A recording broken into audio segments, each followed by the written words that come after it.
Hi, it's Steve. Today we're going to show you how to change the door strike on your washer. It's a really easy job. All we're going to need is a number 2 square head screwdriver. Let me show you how we do it. Now to do this repair, we'll just open the door up fully, and then we're going to remove the 2 screws that secure that door hook or door latch to the door.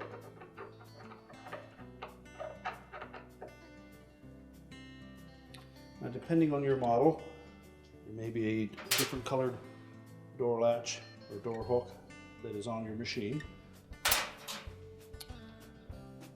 We'll take our new one. There's a little notch on one side that fits into a projection on that inner door panel. That ensures us that the arrowhead portion of that strike is at the top. We'll just reinstall the screws and tighten them securely.